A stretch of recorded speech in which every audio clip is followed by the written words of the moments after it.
अस्सलामुअलैकुम दोस्तों, मेरा नाम है हसीब शफकत और आप देख रहे हैं हसी टीवी। आपको याद होगा कि अपनी एक वीडियो के अंदर मैंने एक्सप्लेन किया था कि क्यों आज का बॉलीवुड अपनी घटिया स्टोरी लाइन, इलॉजिकल साइंस और बड़े एक्टर्स की मोनोपोली की वजह से तबाही का शिकार है और मजबूरन हालत ये हो गई है कि किसी बड़े सुपरस्टार की बेस पर प्रमोशन करके या फिर देशभक्ति का चूरन बेचकर, यानी वही भारत पाकिस्तान जो कि सारा दिन इंडियन मीडिया प्रोपेगेंडा करता रहता है, इसे बड़ी स्क्रीन पर अपने लोगों को दिखाकर और उनके जज्बात का फायदा उठाकर ऐसे फिल्म डायरेक्टर अपनी रोजी रोटी चला रहे हैं, वरना ये सब बेरोजगार होकर एक साथ ये रिक्शे चला रहे हों। खैर, इसी तरह की एक और फिल्म को खास तौर पर भारत के इंडिपेंडेंस डे से कुछ दिन पहले रिलीज किया गया है, जिसका नाम है गदर 2। गदर 1 एक इंतहाई मुसलमान मुखालिफ और ख़ास तौर पर पाकिस्तान मुखालिफ फिल्म थी, जिसकी कहानी के अंदर पार्टीशन के वक्त हिंदुओं और सिखों पर मुसलमानों के होने वाले जुल्म और दंगों को दिखाना था। हालांकि हकीकत के अंदर इसका बिल्कुल उल्ट हुआ था। लाखों बेगुनाह लोगों की लाशें कटी फटी हिंदुस्तान से ट्रेन पर पाकिस्तान के अंदर पहुंची थी। सनी देओल इस फिल्म के अंदर हीरो है और ये फिल्म 2001 के अंदर रिलीज हुई थी, जिसका सीक्वल अभी कुछ दिन पहले रिलीज किया गया है। और जाहिर है कि जो इस वक्त हिंदुस्तान में मुसलमानों को लेकर नफरत मौजूद है और अपनी वाहियात घटिया एक्टिंग, स्टोरी लाइन, बेतुके डायलॉग और इलॉजिकल सीन्स की वजह से फ्लॉप होने के बावजूद इस फिल्म को सुपर हिट होना था, क्योंकि भाई इसके अंदर देशभक्ति मौजूद है। आप इन लोगों के कमेंट से अंदाजा लगा लें।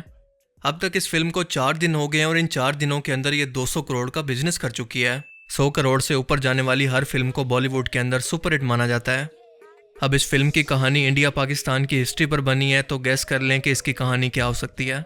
यार यकीन करो कि मैं इनकी हर एक फिल्म्स को एक्सपोज करते करते और एक ही कहानी सुना कर बोर हो गया हूँ, पर इन लोगों को एक ही बकवास बार बार करते शर्म नहीं आती।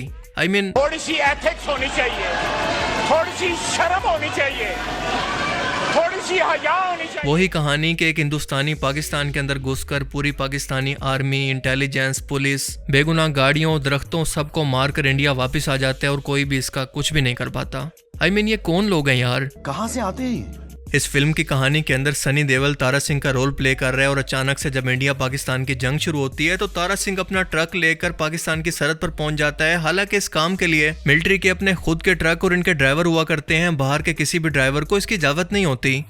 अब एक ये बंदा जिसका इंडियन आर्मी से कोई दूर दूर तक ताल्लुक नहीं, अपना ट्रक छोड़कर पाकिस्तानी आर्मी से लड़ने लगता है। कुछ टाइम के बाद ये लड़ाई खत्म होती है तो पाकिस्तानी मिलिट्री बहुत से भारतीय फौजियों को अरेस्ट करके पाकिस्तान ले जाती है और खबर ये होती है कि इसके अंदर तारा सिंह भी शामिल है।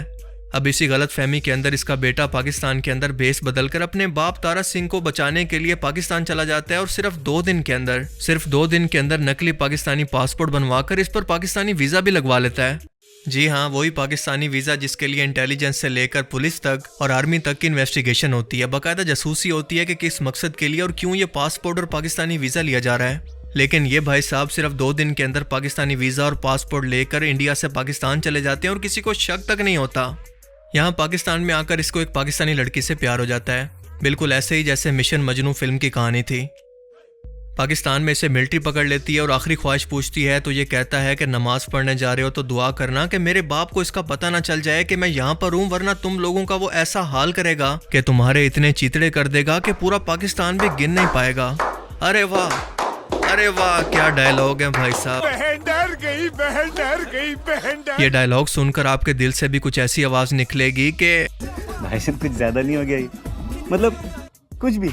और नाजरीन, इसके बाद हमारे सनी पाजी बिना वीजा बिना पासपोर्ट के शायद कहीं से जमीन फाड़कर हल्क की तरह से बाहर निकलते हैं। पूरा पाकिस्तान और इसकी फौज एक तरफ हथियार लेकर खड़ी है और अकेला सनी देओल इन्हें कह रहा है कि पूरे पाकिस्तान को अकेले उजाड़ दूंगा, तबाह कर दूंगा। आप कहाँ थे ज्ञानी बाबा? सनी पाजी सीधा वहां पर पहुंच जाता है जहां पर इसके बेटे को एक रस्सी से बांधा गया और एक मौलवी इसकी सजा बता रहा है कि इसके गुनाहों की क्या सजा होगी। ए अकल के अंधो, कुएं के मेंढको, या तो तुम बिल्कुल जाहिल हो या फिर जानबूझकर प्रोपेगेंडा कर रहे हो। मेरे हिसाब से दोनों ठीक हैं। ये कौन सा जुडिशरी का निज़ाम है जहां पर मुलजिम को रस्सी से बांधकर एक मौलवी फैसला सुनाता है? ऐसा तो सऊदी अरेबिया के अंदर भी नहीं होता, जो कि सबसे ज्यादा शरई कवानीन को फॉलो करता है।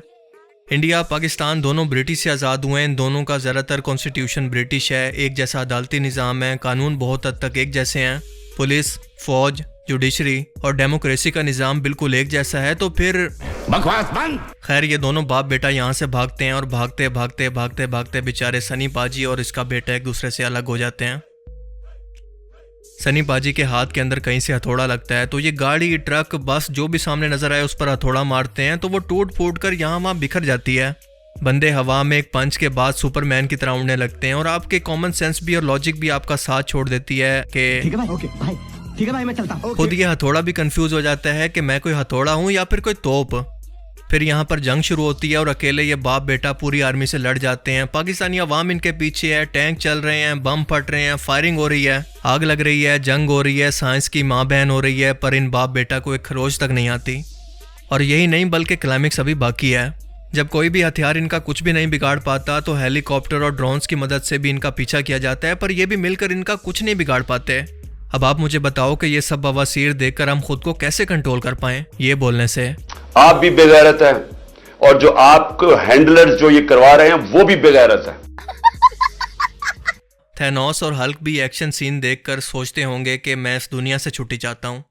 अब आप सोच सकते हैं कि भाई ये तो फिल्म है, इसके अंदर कुछ मिर्च मसाला डालकर एक्शन तो डालना ही होता है ना, ये कौन सा कोई खंबा उखाड़ कर लड़ाई शुरू कर देता है? तो सुनो कि हाँ, खंबा उखाड़ कर भी ये लड़ाई शुरू कर देता है इस फिल्म के अंदर।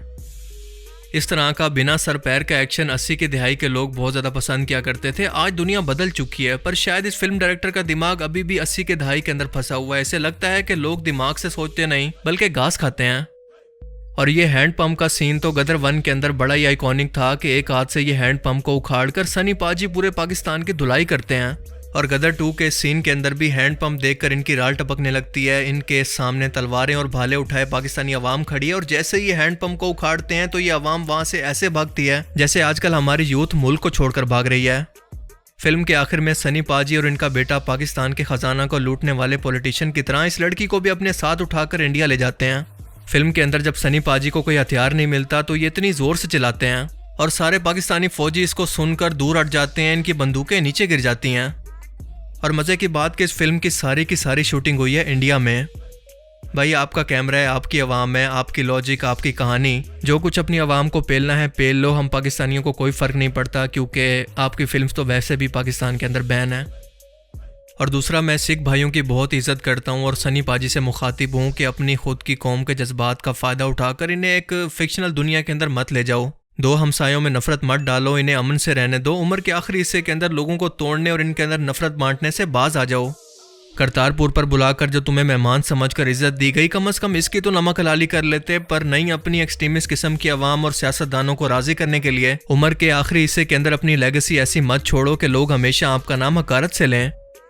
सिख हमारे भाई हैं, हम इनकी बहुत इज्जत करते हैं, लेकिन सिद्धू जैसे लोगों की जो कि ये इज्जत डिजर्व करते हैं, लोगों को तोड़ने की बजाय आपस के अंदर जोड़ने का पैगाम देते हैं। और ये दुनिया बड़ी बेवफा है। आप इसे अपने फायदे के लिए वक्ती तौर पर तो राजी कर लोगे, लेकिन तारीख के अंदर आपका नाम एक आर्टिस्ट की बजाय हमेशा के लिए एक एक्सट्रीमिस्ट के तौर पर लिया जाएगा। और बाकी आप लोग इसके बारे में क्या सोचते हैं, अपनी कीमती राय का इजहार कमेंट सेक्शन में ज़रूर करें। I will see you in the next video. Thanks for watching this video. अल्लाह हाफिज़।